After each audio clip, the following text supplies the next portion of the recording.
Catch me on Instagram. Anyway, should we talk about the situation at Dortmund? That's going to be one of our major topics this week, because obviously over the weekend, Dortmund suffered an embarrassing 5-1 loss to newly promoted Stuttgart. But I was shocked that Lucien Favre ended up leaving as a result of this this match, because Lucien Favre, when you look at the table, I was quite surprised to see that Dortmund had already lost 4 league games this season. But they're only 6 points off the top. And it's not like they're 6 points off the top and like Bayern are running away with it. They're 6 points off the top. And as of our time of recording, Bayer Leverkusen are top. So they're totally within reach of the top of the table. The Champions League, they're through as well, as I recall. And generally speaking, they've got quite a good, promising side. Like, they've been getting decent results early days in the season, despite the fact that Jadon Sancho has been in pretty bad form. Yeah. And Jude Bellingham is obviously still setting it in. Gio Reyna's only just become a starter. It just feels a little bit like this is an odd one. But I wonder if it was maybe mutual, because Lucien Favre had a bit of a record of trying to resign when he was at Gladbach.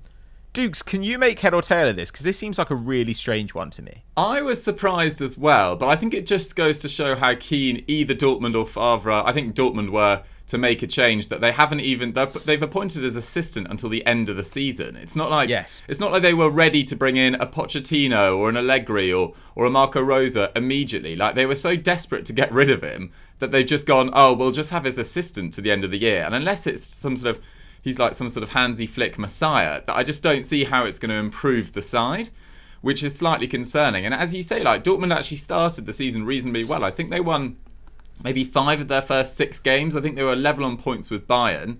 Then they lost to Bayern. They've also been beaten by Cologne. And then this loss to Stuttgart at the weekend, I was watching the highlights of it. I mean, it was just atrocious. I think they conceded 3 goals in 11 second half minutes. But they'd actually played all right in the first half. It was 1-1. Gio Reyna had scored a great goal. Jude Bellingham had one ruled out for offside. But they just completely collapsed. And Stuttgart have some really exciting players, Gonzalez, Koulibaly, this young winger coming through.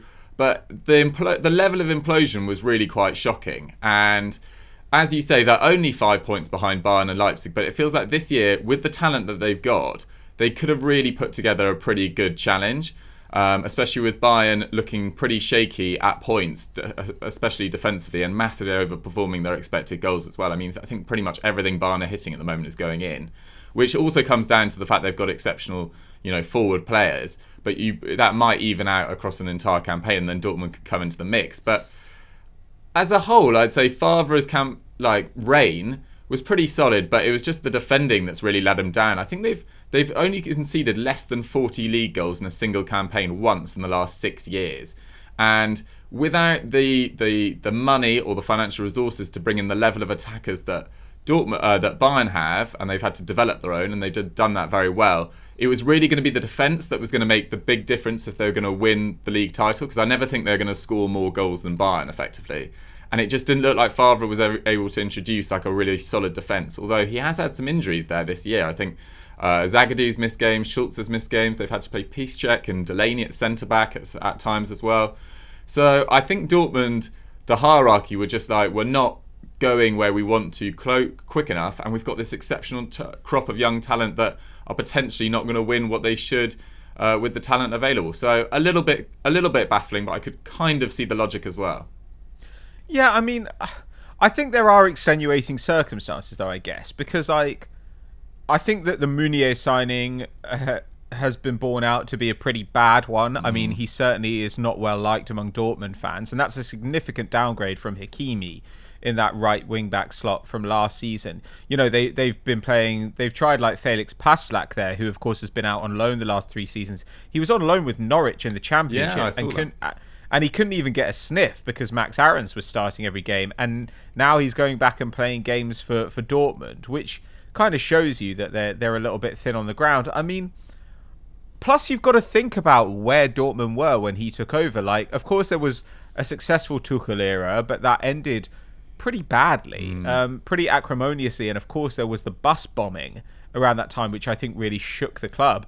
Then you had Peter Bosz come in, who put together an really quite a naive Dortmund side, and lost his job very quickly. And then, really uninspiring, Peter Stöger saw out the rest of that season. And it was just turgid, dull football. And when you compare that to the football they were playing, certainly over the back half of last season after the arrival of Haaland, and this season as well, it feels like they've come on leaps and bounds. Like, Favre isn't known for producing exciting football, but up until this last weekend, Dortmund were actually top in Europe's top 5 leagues for expected goal difference. Okay. And now they're 6th for expected goal difference per 90 because they played far fewer games than other leagues, which is still pretty damn good. They're ahead of Bayern. I think they're just behind Leipzig. So they're rated as the second best team in Germany, the sixth best team in on the continent. And even when you look at the real goals, only 2 teams in Germany have scored more. Only 3 teams have conceded fewer. It just feels like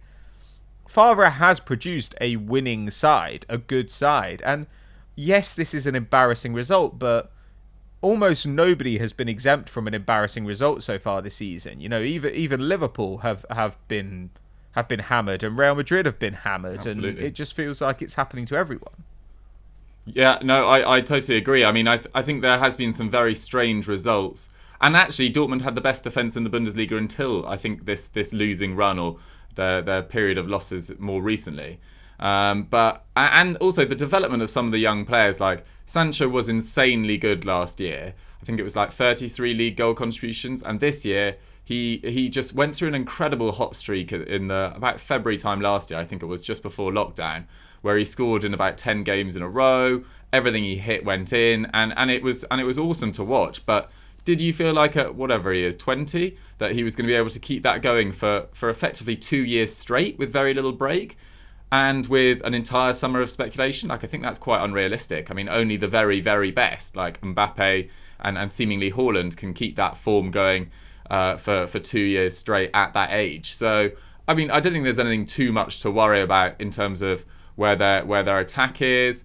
And like you kind of mentioned there, he had to deal with some difficult circumstances in the summer with Hakimi going, who was such a crucial part of that side. And as you say, they've had to say Paslak and Moret even had to play at right wing back this weekend. So it's not exactly like he's been given the same level of financial backing as Bayern, which you'd never expect him to. And I think it's one of those reigns that you look back in 2-3 years' time and be like, he actually made great strides in producing a side that could then consistently challenge. It just maybe... if the last month has really taken a knock in where Dortmund think they are against where they think they should be this season. Yeah, I think that's what it is. Like, expectations have been raised and then dashed, and that's always a difficult kind of dive to pull out of as a manager. But when you consider the way he's developed these young players, you know, like, you're always going to be a little bit patchy when you're relying on 17-year-olds, and they've got more than one 17-year-old in the squad. I completely agree with you. What you said at the beginning as well about, like, it seems strange to get rid of Favre now in favour of an assistant, because the guy taking over is Edin Terzic, who has been Slaven Bilic's assistant actually, both at West Ham and at Besiktas, I think. But there are rumours that they are either seeking an agreement with or may already have an agreement with Marco Rose to come in as manager next summer. Do you think that would be the right choice, Dougie? Because other names that have been mooted here are Pochettino, Nagelsmann, Ralf Rangnick, and of course Jesse Marsch, who's everybody's favourite manager at the moment. What do you think? Is Rose the right shout? Is there anybody else they should be considering? I mean, and is it fair to give the rest of the season to Terzic? Yeah, I think it's a big ask for Terzic. I mean, with the weird results we've seen so far, and all the top sides seemingly taking a step down this year. Like, I think the top 4 race in all the big 5 leagues is going to be more competitive than ever. So Dortmund have to stay in the mix there, and I don't want him to be sort of handed like not an impossible job per se, because he's got a lot of talent, but it could go very badly wrong. With, you know, Leverkusen, Gladbach playing well, Wolfsburg playing well as well. So there's plenty of Union Berlin as well. So there's plenty of sides in the mix. In terms of who I want to take over, like, I think the outstanding candidate right now is obviously Pochettino, but whether I think his wage demands are massive, because I put it on Twitter yesterday and Joe actually responded being like, he's asking for 12 million euros a year, which is why effectively he hasn't got a job so far, or at least that was Joe's sort of thinking. So maybe that wouldn't work. But Pochettino with that Dortmund squad would be awesome. I think he maybe is looking for a job where he is, more guaranteed trophies, if that makes sense. Like, I think he's looking for a Real Madrid, I was about to say Man United, that's far from a guarantee, maybe a Man City at some stage as well. So Pochettino would be difficult to get in. And Marco Rose, I think, is awesome, to be honest. I think he's the football that his Gladbach side play would work really well with some of Dortmund's players as well. You can swap in like Thuram and Alisson Player quite easily for Reina, Sancho, Haaland. He's got more out of Mbolo than any manager has before. Florian Neuhaus in midfields look excellent. Dennis Zakaria has been injured, but he's very good as well. And they've had some inconsistent results in the Champions League, but to get through that group was a massive achievement.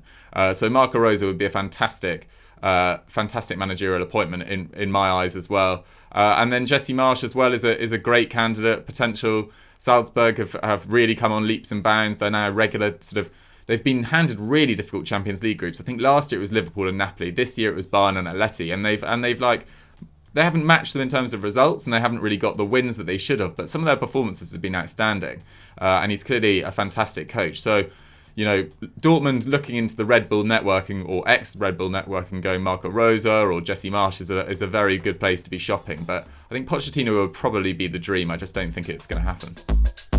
Yeah, I think that Marco Rose is